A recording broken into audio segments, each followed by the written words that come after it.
Hello, America. I'm Lyle Rapacki, and this is Arizona Today. I have a unique guest on. I'm out here in Arizona, and my guest is way back on the East Coast in Philadelphia. I asked Mr. O, David O is our guest. I'm going to introduce you more thoroughly to him in a moment. But I asked this guest to come on, take time out from his busy schedule because of what has taken place over the last couple of days in Philadelphia, the riots, the breaking in of all sorts of businesses, stores, the looting. For your listeners, yeah, I'm sure they've watched television and they're seeing the national news, and especially, for many of your viewers, they're probably really shocked. Like, what is going on in these large cities of ours, and how did it end up that way? And that's what I'd have to say. Yeah, it's a concern to everyone in our nation. What is going on in places like Philadelphia, where you see such shocking murders, where vans at gas stations, you have six armed people jump out with rifles, carjacking people. And then over the last 2 days, we've had looting in our city. It's not the first time, but how come the city is so unprepared, does not seem to expect what we all know is going to happen, that they're after a decision in a court that people don't like. And listen, they have every right not to like it. They have a peaceful demonstration, followed immediately by people who take advantage of that opportunity to, quote, protest and loot. And there was a number of stores. It wasn't just one store. It was food, clothing, a number of things. It was pretty well out of control. First of all, is that correct? It was pretty massive and a lot of people involved. Yeah, I think it's relative. We would not describe it as a riot because we've had riots where they burn stores and all the break windows, firebomb cars. These were people who were basically looting, which is very similar, breaking store windows, breaking doors, coming in. Many people just grabbing things, coming out, and then in the past they've actually fought each other and sometimes shot each other over the looted items. What's going on here? Because from your perspective, Philadelphia, Seattle, Oregon, Los Angeles, San Francisco, New York, and go down the list, the common theme appears to be a tremendous cutback in law enforcement. They don't want to fund it. They don't believe in it.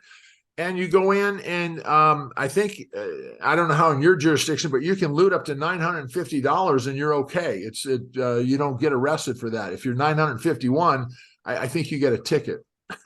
Yeah, so in Philadelphia, if you shoplift or steal from a store less than $500, Oh, you're not going to be arrested or prosecuted. And that, of course, is that's not the law. That is elected officials declaring that they will not enforce the law. They're going to pick and choose which laws they enforce, to what extent, and that's an interesting phenomenon, right? Because we now elect people who decide to modify the state and federal laws as they please for the people who elected them, not for the public in general. So the first thing I'm going to do is I'm going to go to Kensington Avenue, which is, for anybody who you could Google it, Kensington Avenue, and it's like zombie land. There is no law being enforced there. The city has instructed the police not to arrest drug dealers, not to arrest drug addicted persons, not to intervene in the life of drug addicted persons. They can shoot up in front of cops. They can sell drugs in front of the police. They live in tents. They live on your lawn. They defecate on your steps. All kind of things. And because there is a level of lawlessness, persons who are drug addicted are coming from all over the region to this neighborhood because they can do whatever they want. And because they are there, they are drawing all kinds of people who are looking for prostitutes and every other thing. They're all coming. So this neighborhood is overwhelmed. And so, yeah, it comes to a point where people are now saying, maybe, we've tried every which way. We've heard the rhetoric over and over again. We've liked and trusted different people, and once they get in office, there's no change. What they haven't figured out necessarily is why there's no change, but they do get the idea that after repeated attempts, that no matter who they put in, it's not going to change. And maybe we better put this guy in who we like, who's a Republican, because he's all about change. There is a group of people that has been benefiting themselves, giving contracts, giving positions and jobs, not based on your qualifications or your merit, but rather your connection to the political party, how you serve the party, who you're related to. And as that happens, those people are less and less accountable to the public. They're less and less responsive. They don't feel like they have to do a good job.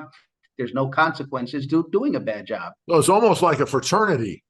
We have an important place, Philadelphia.